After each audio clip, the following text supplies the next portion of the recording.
It was the evening after my husband's funeral. Rain tapped softly against the windows, a steady rhythm that felt almost like a clock counting down. I sat in the living room, my fingers wrapped around his old fountain pen, the one he had carried through decades of business meetings, the one he had once said, "Only sign with this when you know your decision comes from strength, not fear." That pen had become my anchor in a world that suddenly felt unrecognizable. Across the room, my daughter Lan was tearing through file folders like a storm, papers scattered across the coffee table, her voice sharp, impatient. My son Minh said nothing. He simply moved quietly, brewing a pot of green tea, placing a warm cup by my side, as if to remind me that stillness had power too. Lan slapped a stack of papers onto the table. Her eyes glittered, not with grief, but with hunger. "Mom, sign here. These accounts total $20 million. Min doesn't need to know anything about this. With your signature, it all comes under my control." For a moment, I simply stared at the pages. The ink was bold, the numbers precise. To anyone else, it might have looked like salvation. To me, it felt like a dagger wrapped in silk. My husband and I had been together for 41 years.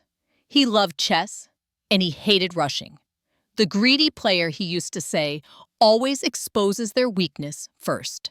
And as I sat there watching my daughter's urgency, I realized what was revealing itself that night wasn't hidden money. It was hidden character. Min poured the tea into small cups, the steam rising between us. His calmness was almost defiant in the face of Lan's agitation. He didn't challenge her directly. He didn't need to. His silence was a mirror, reflecting how far she had already strayed from the dignity our father had valued so deeply. I held the fountain pen tighter in my hand, hearing my husband's voice in my memory. "Don't sign in fear. Wait. Let the board reveal itself." That was the night I understood that the battle over inheritance wasn't really about numbers on a page. It was about patience versus greed, respect versus arrogance, love versus betrayal. And it was about to become the most dangerous game our family had ever played. If you've ever been dismissed as just the wife or just the mother, stay with me. Because this story is more than money. In order to understand how we reached that night, the night my daughter threw forged papers at me, demanding I sign away everything you need to understand the family behind it. Families don't collapse in a single day. They erode piece by piece until what's left is only the truth. I am Margaret, the widow you met in the opening.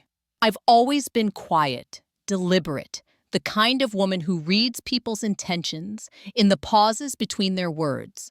My life, for 41 years, revolved around my husband and our children. But in matters of money, I was rarely taken seriously. "She's just the wife," relatives would say, even when I was the one keeping the household afloat, with careful budgeting sacrifices and endless patience. That label, just the wife, cut deeper than anyone ever realized. It was a wound I carried silently. My daughter Lan had been ambitious from the time she could speak. She was successful, sharp, and yes, brilliant in her own way. But her brilliance was paired with arrogance. She was used to control, to bending situations to her will. When she married a businessman who loved to flaunt his wealth and connections, she slipped even more easily into the role of someone who believed the world owed her its best seat at the table. At family dinners, she often spoke as though every decision needed her approval. To her, money was power, and power was hers by default. My son Min could not have been more different. Quiet, steady, almost overlooked. He wasn't flashy, didn't chase status, and rarely spoke unless he had something meaningful to say. But he was there when it mattered. He was the one who sat by his father's hospital bed in the last months, holding his hand through the pain, translating medical jargon into plain words for me, making sure we never felt alone. Min had worked at a charitable trust in his 20s, so he understood the basics of law and finance. He never boasted about it, but when he explained things, they made sense. Our family meals told the story better than anything. Around the table, Lan dominated the conversation, always with the same cutting edge in her voice. Mom, you can't even remember where you put your own checkbook. Let me handle the money. It's safer that way. She would laugh, dismissing me with the kind of casual cruelty that looks harmless to outsiders, but leaves scars on the people who hear it again and again. Min would remain silent, eating slowly, sometimes looking at me with an expression that said more than words. Ever could I see you, Mom? I know this hurts. My husband, Robert, tried to balance them both, but I think he saw more than he let on. He loved chess, and he loved teaching Min how to play. Many evenings I would pass by the study and hear his calm voice guiding his son. Victory doesn't come from capturing pieces, Min. It comes from forcing your opponent into their own trap. Patience is the real power. Those lessons weren't really about chess. They were warnings carefully disguised as games. One evening, just 6 months before he passed, Robert placed his old fountain pen into my hands. When the time comes, Margaret used this. Don't ever sign with fear. This pen is for decisions made from strength, from clarity. His words stayed with me, though I didn't yet know how prophetic they were. After Robert's death, the balance of power shifted quickly. Lan moved into the empty spaces he left behind, taking over conversations, making decisions, as though the rest of us were merely background characters in her story.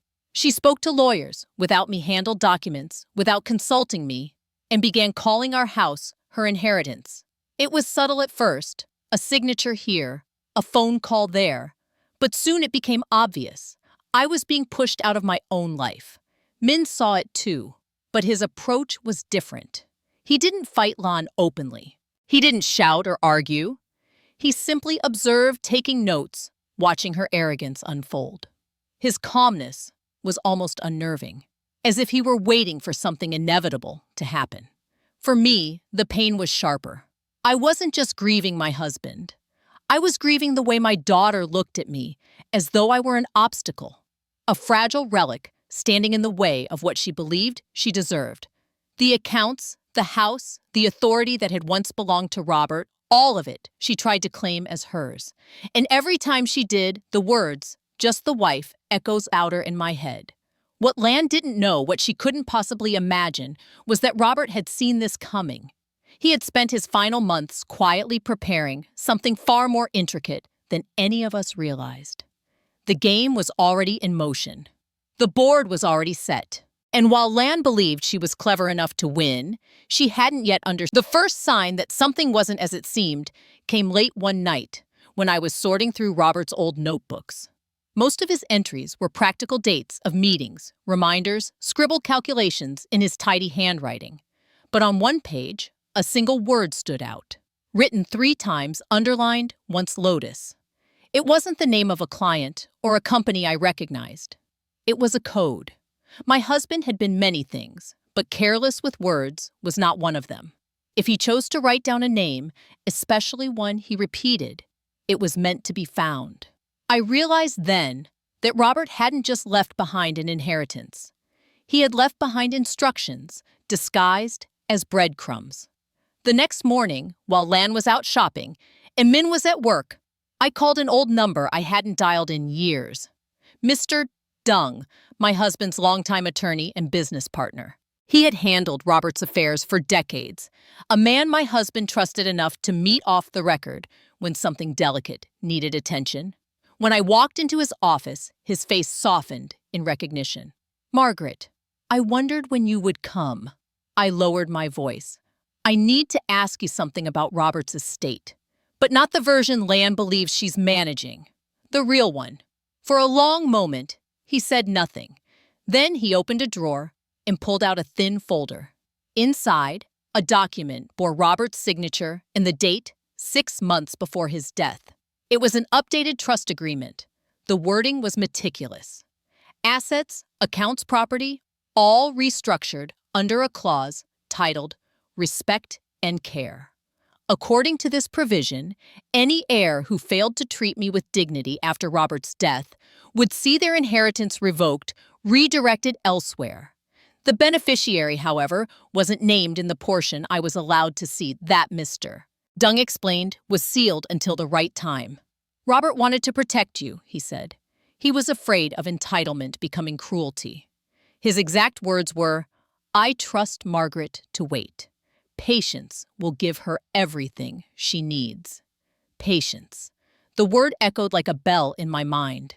From that moment, I began to prepare quietly. I photocopied every document I could find, scanned them onto encrypted drives, and stored them in 3 separate locations.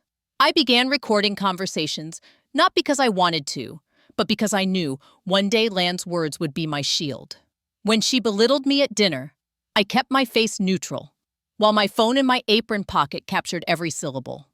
When she pressed me to sign forms, I asked innocent questions, noting the irritation that spilled from her lips. But Robert had left more than legal traps. He had created what Mr. Dung referred to as honey tokens. Small accounts, each containing modest sums, deliberately easy to discover. They were bait.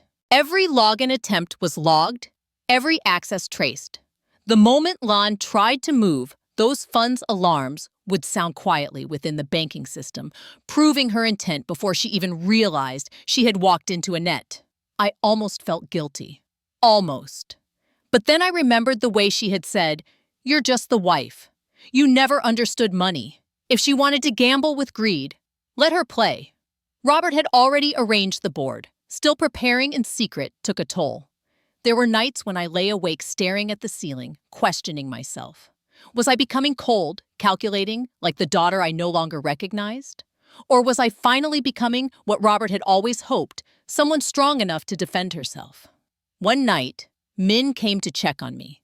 He didn't know the details, but I think he sensed the shift. Sitting beside me, he poured a cup of tea and said quietly, "Dad taught me that revenge isn't rage, it's patience. If you wait long enough, the truth cuts deeper than anger ever could." I turned to look at him startled. The same words had been written in Robert's hand at the back of his notebook. My son hadn't seen the page, yet he carried the lesson in his heart. At that moment, I realized something vital. Robert hadn't chosen just me to carry his legacy. He had been preparing Minh all along, teaching him through chess games and late-night talks the very strategies that were now saving us. I held the fountain pen in my palm that night, its weight heavier than ink and brass. It wasn't just a tool for signing papers. It was a weapon, a reminder that decisions made with fear could destroy me, but decisions made with patience could save us all. And so silently, methodically, I waited. Lan thought she was winning. She thought the house, the accounts, the power were already hers. What she didn't know was that every step she took was being recorded, logged, and prepared for the day she would face herself in the mirror of truth. The game was in motion, and she had already made the opening move that would cost her everything. The day of the reading began with tension thick enough to taste. Clouds pressed low in the sky, as if the heavens themselves were watching. Lan had called for a formal family meeting at Attorney Dung's office, insisting that it was time to finalize everything. She said it with the air of a queen about to claim her crown. I arrived with Minh by my side. He carried nothing but a thermos of tea, his calm presence steadying my nerves. I carried Robert's fountain pen in my handbag, its familiar weight reminding me that strength wasn't always loud. Lan and her husband were already there when we entered, she glowing with smug confidence, he lounging in his chair like the outcome was already secured. As we settled around the long oak table, Lan wasted no time. She snapped open her leather folder and slapped down a stack of papers with theatrical force. There, she announced, pushing the documents toward Mr. Dung. "Father left accounts totaling $20 million. I have the authorization right here. All we need is Mother's signature, and the transfer is complete." Her husband leaned back, smirking as if to say checkmate. I didn't move. My hands rested quietly on the table, folded steady. Minh poured tea into delicate cups, sliding one toward me, another toward the lawyer. The gesture felt almost ceremonial, like the opening move in a far more serious game. For a long moment, the room was silent, except for the faint clink of porcelain. Then Mr. Dung adjusted his glasses and picked up the papers. His eyes scanned the pages slowly, deliberately. Lon, impatient, leaned forward. It's all there. The account numbers, the balances, the authorization. I've already confirmed with contacts at the bank. Once Mother signs, it's settled. A smile ghosted across the lawyer's lips. Not warm, not amused, but something sharper. He set the papers down, stacked them neatly, and tapped them once with his pen. Lan, he said evenly. Do you know what these documents are? She gave a little laugh. Of course I do. They're proof of the inheritance Father intended for me. You're wasting time. No. His voice cut through the air like a blade. These are forgeries. The smirk froze on her husband's face. Lan blinked, her expression flickering from triumph to irritation. That's ridiculous. They came directly from the bank. No, they did not. Mr. Dung slid the stack back toward her as though it were contaminated. Every account listed here is a decoy. Honey tokens. Your father created them deliberately. Every login attempt, every unauthorized access, every movement you or your associates made into those accounts has been logged and reported. In short, Lan, you've been playing with bait. The color drained from her face. For the first time, she glanced uncertainly at her husband, but he looked just as stunned. Minh poured another cup of tea, his movements unhurried. Would you like some, sister? He asked gently. The calmness in his tone was devastating in its own way. It wasn't mockery. It was worse. It was pity. Lan slammed her hands on the table. You're lying. You're all conspiring against me. Father wanted me to have those funds. He trusted me. Mr. Dung's eyes hardened. If he trusted you, why forge documents? Why sneak into accounts that were never yours to begin with? Her mouth opened and closed, words failing her for the first time in her life. Then came the second shock. The lawyer reached into his briefcase and drew out a sealed folder. He placed it carefully on the table, his hand resting on it as though it contained the weight of years. Margaret, he said to me, his voice lowering, in all of you, it's time to understand the truth. These assets, this estate, do not belong to the person you think. The room went silent. Even the rain outside seemed to pause. Lan leaned forward, eyes wild. Finally, yes, read it. Read it and prove I'm right. But Mr. Dung didn't open the folder. Not yet. He looked at me and then at Minh, his gaze steady. Patience, he said quietly. Your husband believed in patience. Suspense hung in the air like a storm cloud. Lan's triumph had crumbled into confusion, her husband's arrogance into unease. And yet the truth, the full truth, remained just out of reach, held in that unopened folder. I wrapped my fingers around Robert's fountain pen inside my handbag, hearing his voice as clearly as if he stood beside me. Don't sign with fear. Wait. Let the board reveal itself. And so I waited. The first peak had been reached, the collapse of Lan's false victory. But the real revelation, the one that would change everything, was still to come. Lan's fall didn't happen with a crash. It happened in clicks and beeps, the sound of cards, declined calls, unanswered doors not opening. Pride rarely shatters loudly. Most of the time, it just stops being returned. 2 nights after the meeting at Attorney Dung's office, Lan booked a table for 6 at a new French restaurant where she liked to be seen.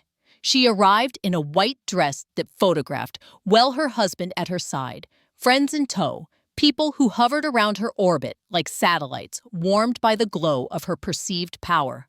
The sommelier poured the appetizers arrived. The laughter was loud enough to be heard across the room. Then came the check. The server returned with an apologetic tilt of the head. I'm sorry, ma'am. This card isn't going through. Lan laughed airy and dismissive. Try it again. The beep came back like a taunt. Declined. Her husband offered a quick frown at the machine, as if that could intimidate it into cooperation. Run this one, he said, sliding out another card. Declined. A third card. Declined. Must be the terminal, Lan said, but her voice was thinner now. She glanced around eyes, cameras. The friends at the table shifted, pretending to check messages. The server stayed kind, practiced. If you'd like, ma'am, we can bring the portable reader. They brought it. It beeped in the exact same rhythm. Declined, declined, declined. Lan pushed back her chair a little too hard. I'll handle it at the front. At the host stand, her husband stepped closer, whispering harshly, "Call the bank. Right now." She did. She listened. Her expression faltered, then hardened, then tried to recover the expression of someone in control. She returned to the table with forced breeziness and asked one of her friends, who was already reaching for her bag, to spot this one babe, such a mess with the bank's fraud filters lately. The friend laughed too loudly and paid, then hugged Lan with a grip that said, "Don't ever make me do that again." On the car ride home, Lan ranted into her phone at a banker who didn't answer. She left a string of voice messages, each more clipped than the last. "There's clearly a mistake with the accounts we discussed. I need this resolved tonight." No one called back. That night, she opened her front-facing camera and went live. The ring light flashed, makeup immaculate, shoulders squared. She started carefully, as if she were not yet certain how far she wanted to go. Sometimes she said, "Voice honeyed a woman's inheritance is taken from her by the very people who should protect her." She paused, reading the comments as they rolled in support, gossip fire emojis, the evening audience thirsty for scandal. She hinted, never naming names, practiced in the art of deniable accusation. A mother can be manipulated. An old lawyer can be coerced. A brother can pretend to be a saint. A beat. But the truth always comes out. She posted screenshots, balances, account numbers, authorization letters, blurring just enough to claim caution, revealing just enough to tempt scrutiny.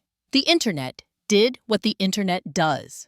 Within an hour, a finance-savvy follower noted that one account number had the wrong checksum digit.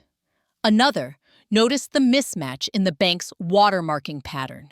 Someone else captured a paused frame where the notary stamp looked distorted. The date inconsistently aligned with the seal. A thread formed meticulous and merciless.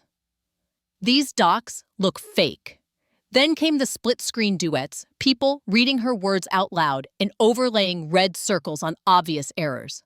A notary from another city stitched the video and explained gently but firmly that the format of the acknowledgement block didn't match the jurisdiction. A corporate compliance officer chimed in the supposed bank officer, who emailed her, didn't exist on the company directory. Receipts unspooled in real time. Audience sympathy began to evaporate. By midnight, Lan had taken the live down, but the internet had kept it for her, preserved in dozens of mirrors. She posted a follow-up statement, careful legalese, the kind written for people who think the world can be controlled with bullet points. It didn't help. The algorithm had already decided the story it liked better.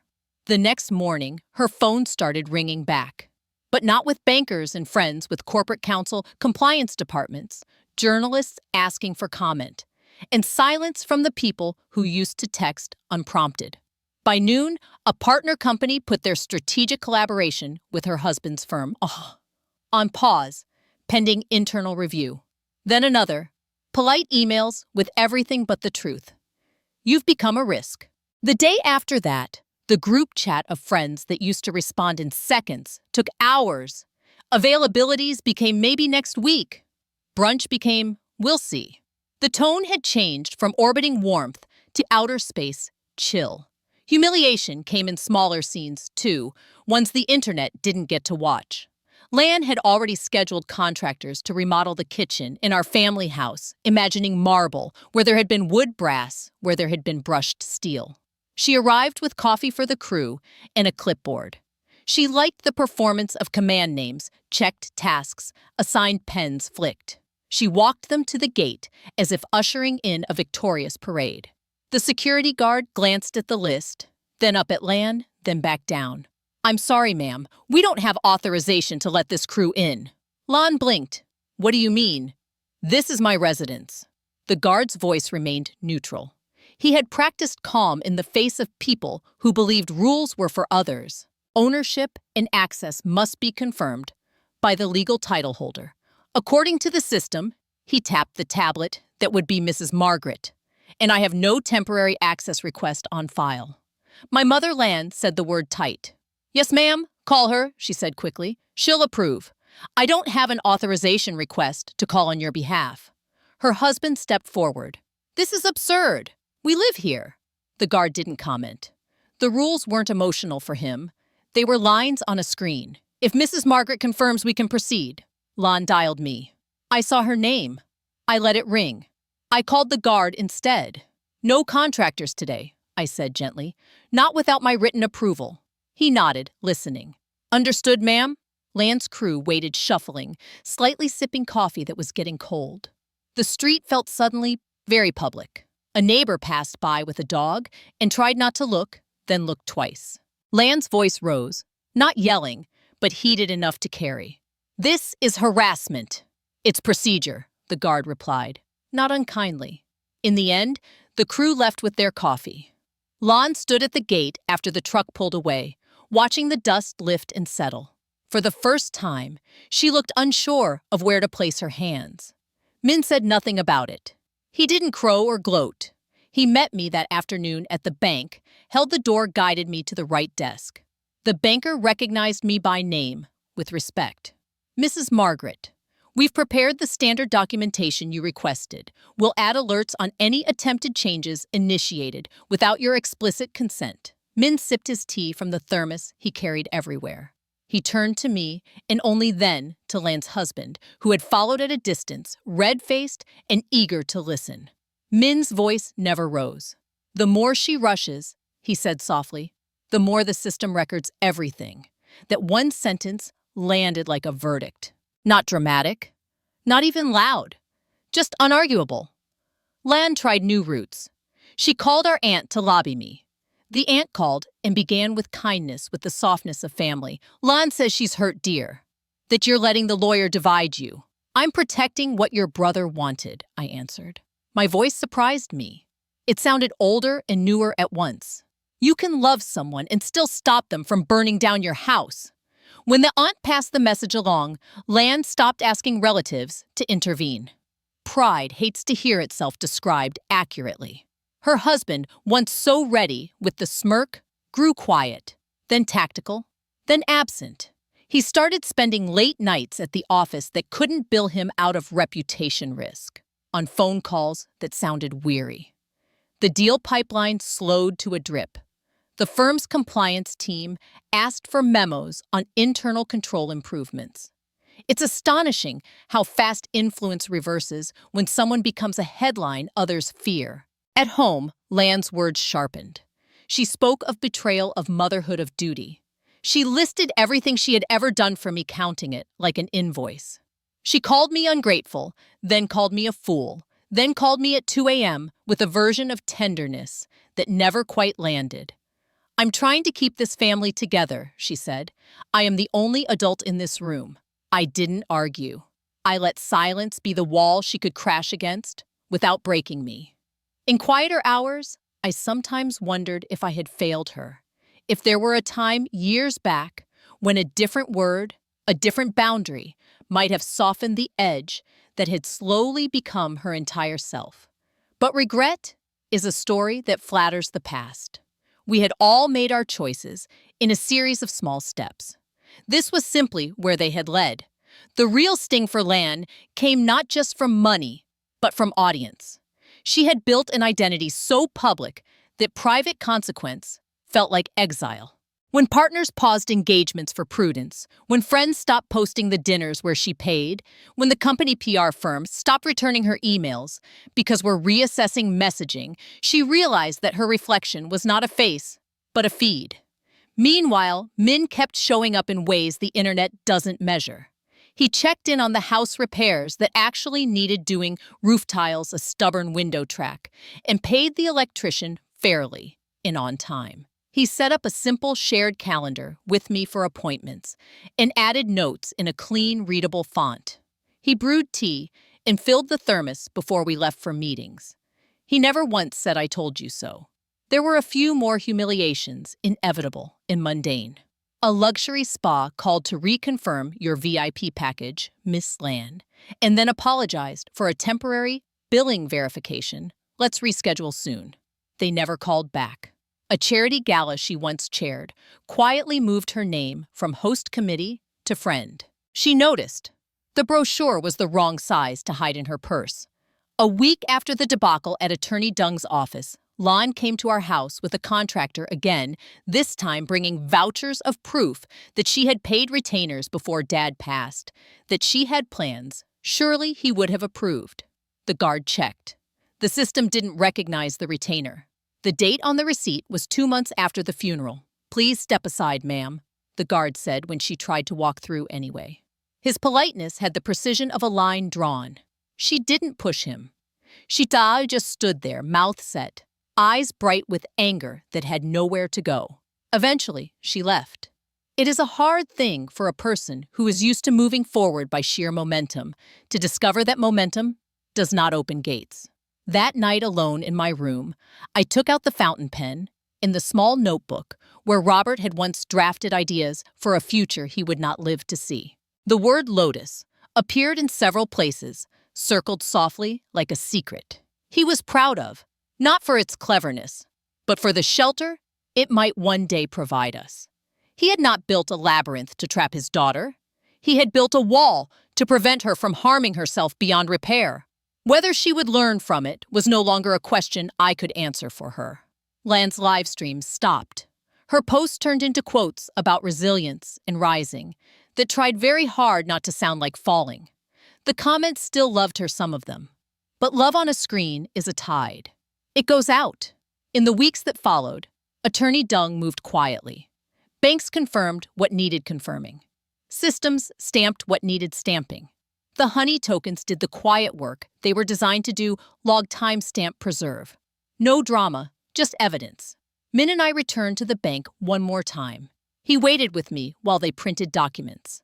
The paper was warm from the machine. The banker smiled at us. "All set, Mrs. Margaret. As discussed."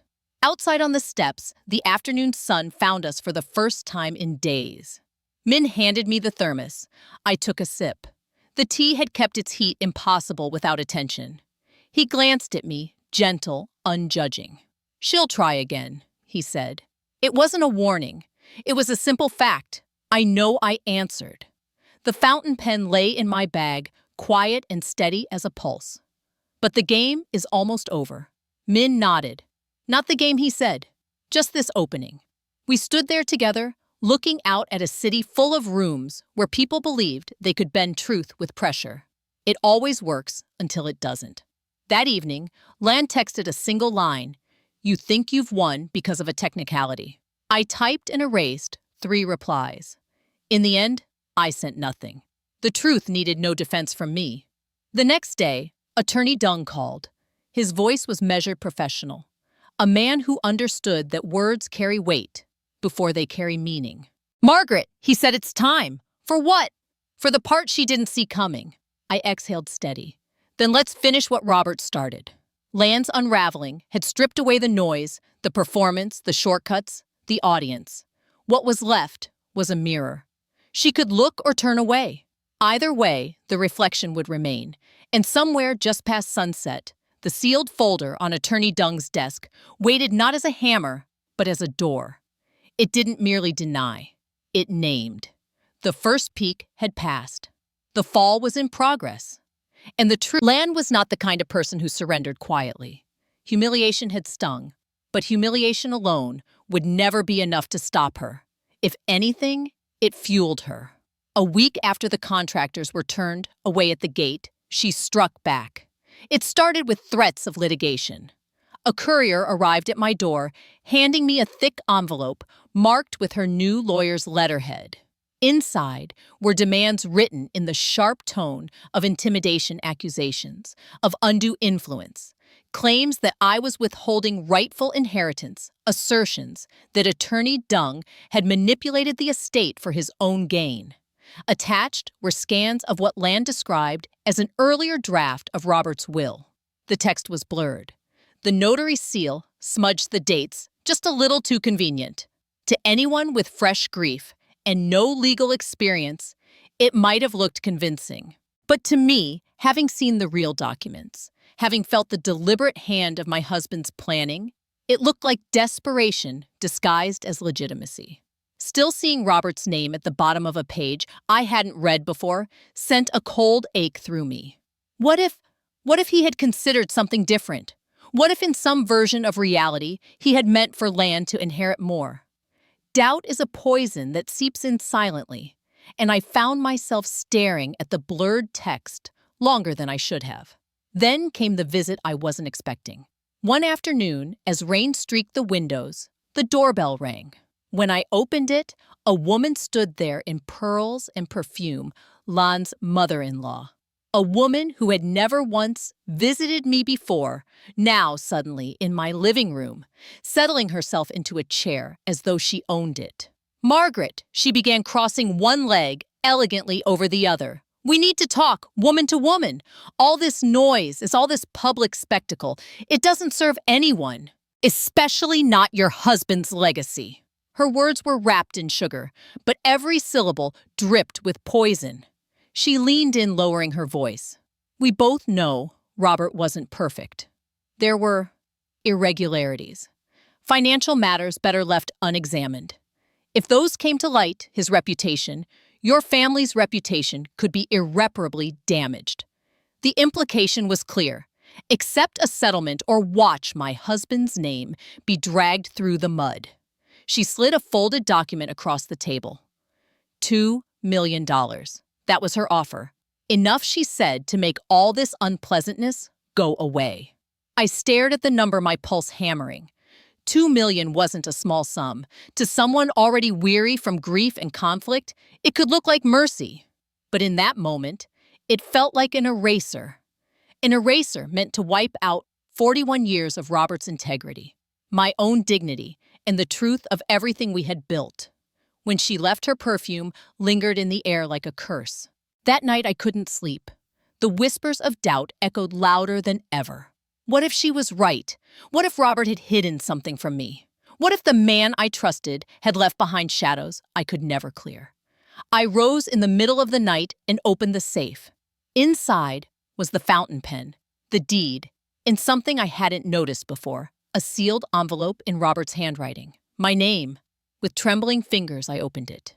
The letter was short, written in the same neat script he used for business contracts.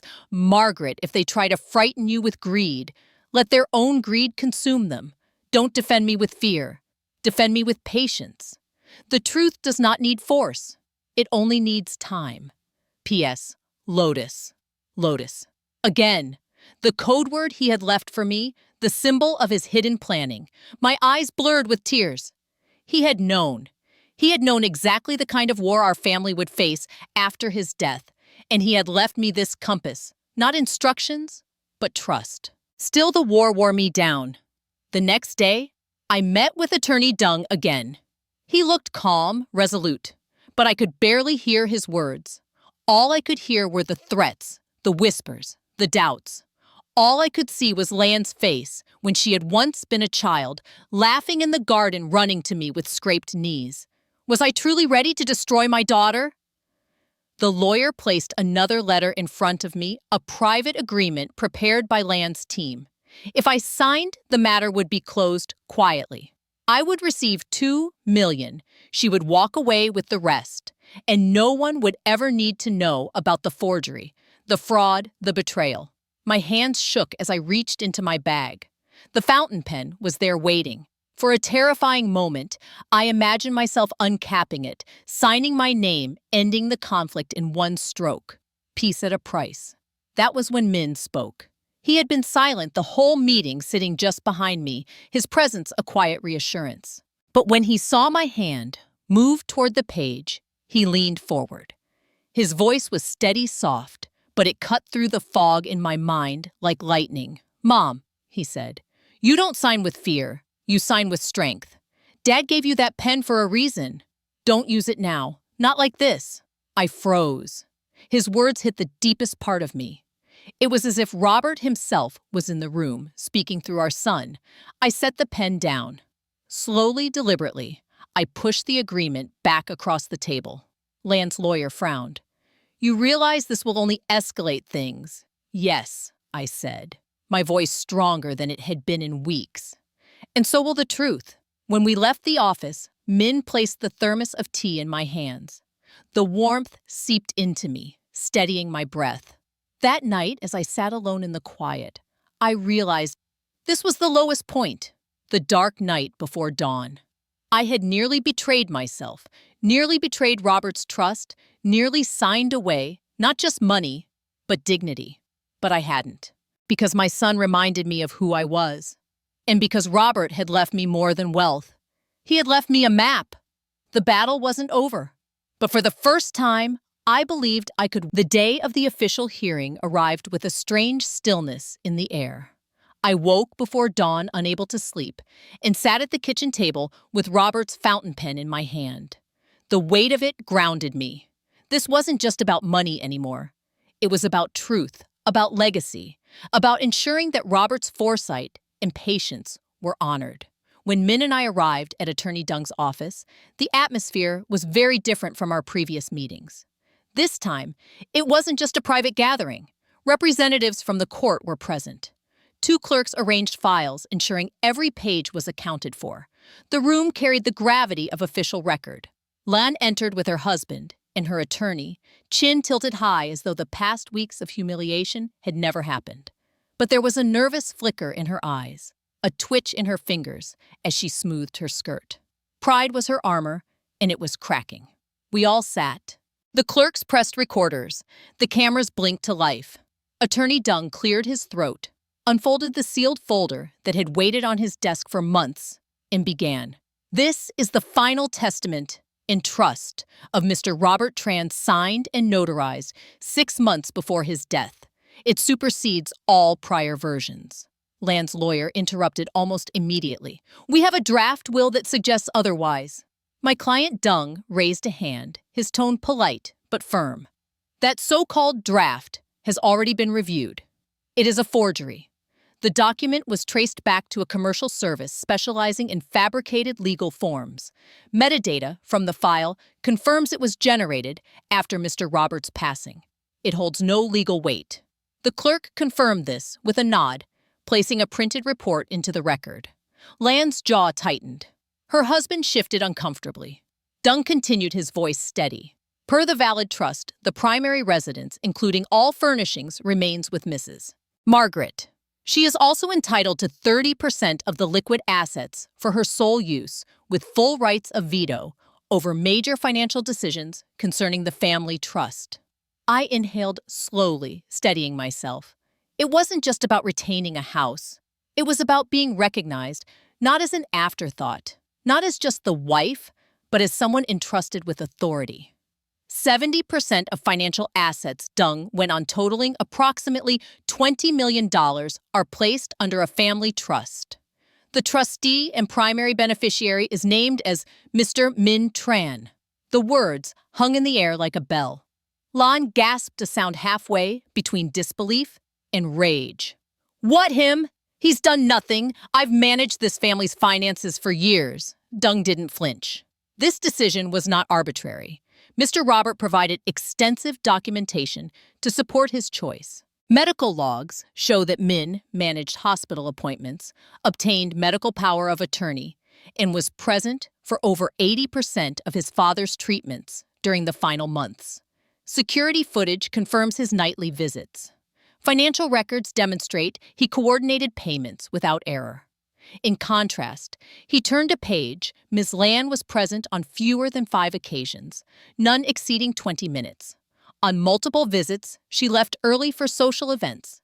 The evidence was laid bare, cold, and indisputable. Lan's face flushed crimson. This is character assassination, No Dung replied evenly. This is record. He tapped another document. Additionally, the trust includes a respect and care clause. Any heir who treats Mrs. Margaret without dignity forfeits their inheritance. Ms. Lan, your conduct has been recorded both by witnesses and by digital logs. The clause has been triggered. Therefore, any residual claim you believed you had is null. The silence that followed was deafening. Lan's husband leaned forward, grasping at straws. Even if she was frustrated, that doesn't mean she loses everything. Surely there's room for interpretation. There is none, Dung said. His voice was calm, but it cut sharper than any shout. Your wife was warned multiple times. She chose not to listen. Minh finally spoke, his tone measured, not cruel. Sister, this was never hidden from you. Dad told us both patience would decide everything. You rushed, you forged, you thought control was the same as wisdom. You were warned many times, you chose not to hear. Lan's eyes darted wildly, from me to Minh, to the clerks, recording everything. Her triumph had curdled into fury, then disbelief, and finally into something close to despair. Her hand trembled as she reached for her glass of water, spilling a few drops onto the table. Dung wasn't finished. He placed another folder before the clerks. Regarding the accounts, Ms. Lan attempted to present, they were decoys, honey tokens, created by Mr. Robert precisely to test integrity. Every unauthorized access was logged with timestamps and IP addresses. These logs have been submitted to the authorities. Any further investigation into document forgery will not occur here, but in court. The shift of power in the room was absolute. Lan, once smug and certain, now looked cornered, her carefully constructed image collapsing under evidence she couldn't spin. I sat quietly, hands folded, heart steady.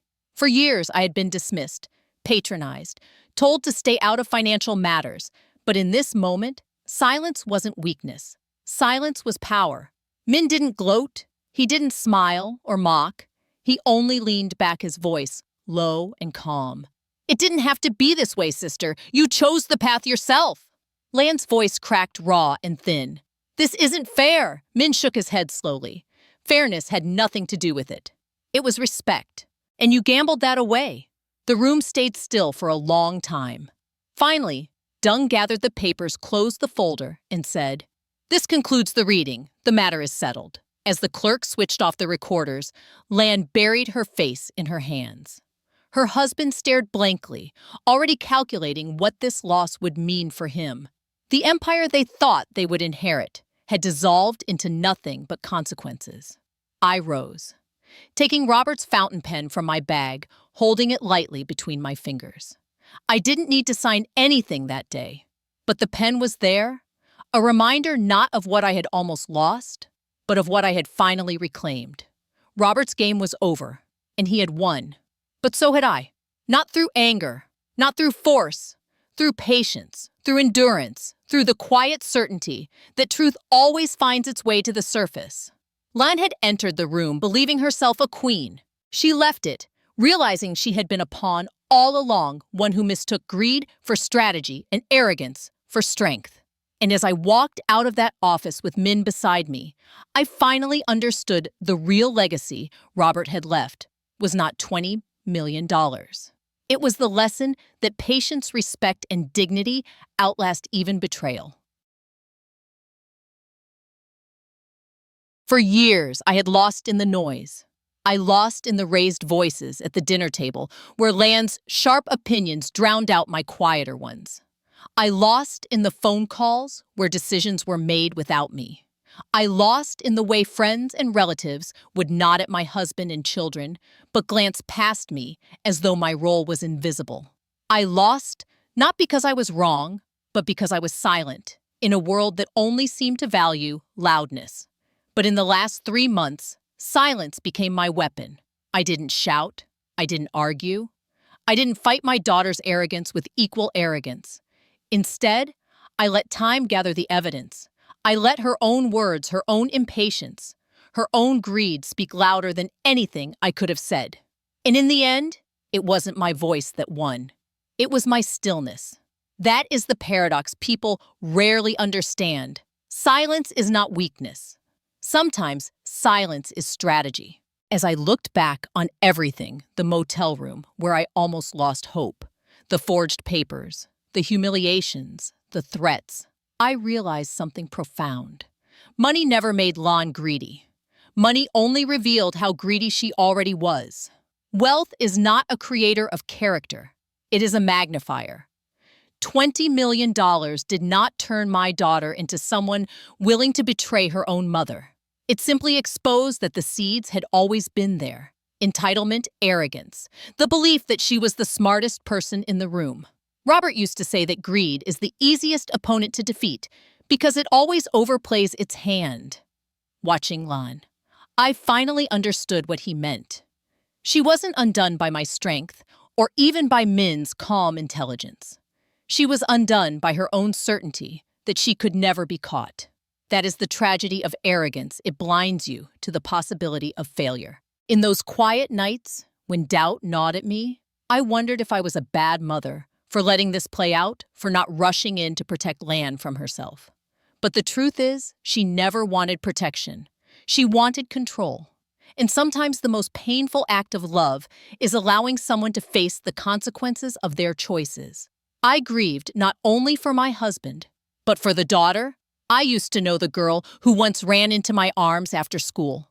Her hair messy, her eyes bright with stories of playground victories. That girl was gone, replaced by a woman who measured life in contracts and signatures. I couldn't bring the girl back. I could only stand as witness to the woman she became. And yet, as much as it hurt, I felt no guilt for the outcome.